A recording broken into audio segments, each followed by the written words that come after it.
నమస్తే, welcome to 99 TV. నేను Sanjana. Updates చూస్తే సికింద్రాబాద్ జోన్ పరిధిలో 10.50 కోట్ల రూపాయలతో కొత్తగా నిర్మించిన కవాడిగూడ, ముషీరాబాద్ సర్కిల్ కార్యాలయాలను హైదరాబాద్ ఇన్ఛార్జ్ మంత్రి పొన్నం ప్రభాకర్ ప్రారంభించారు.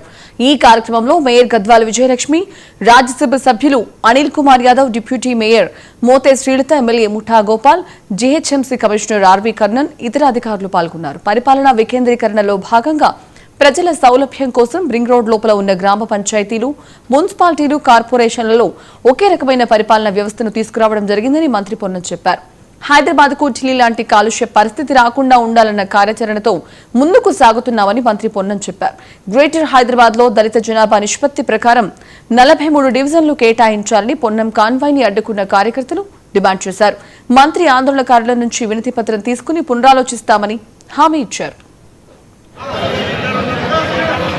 జీహెచ్ఎంసీ ఆధ్వర్యంలో కవాడిగూడ, అదేవిధంగా దోమనూడకు సంబంధించిన డీసీ కార్యాలయాలను ప్రారంభించుకోవడం జరిగింది.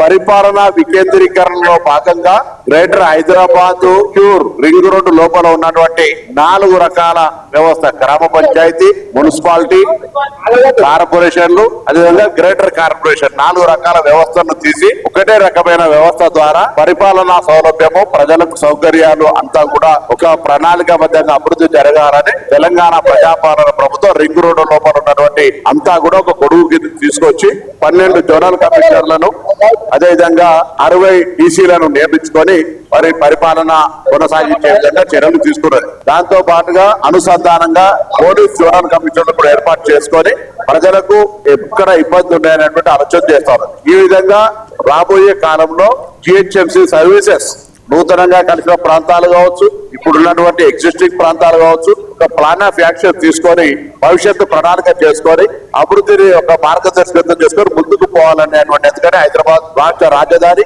ఇక్కడ 2047 విజన్ తో ముందుకు పోయేటప్పుడు దానికి అనుగుణంగా అన్ని రకాల సౌకర్యాలు కలిగజేసేటువంటి బాధ్యత ప్రభుత్వం ఉంది.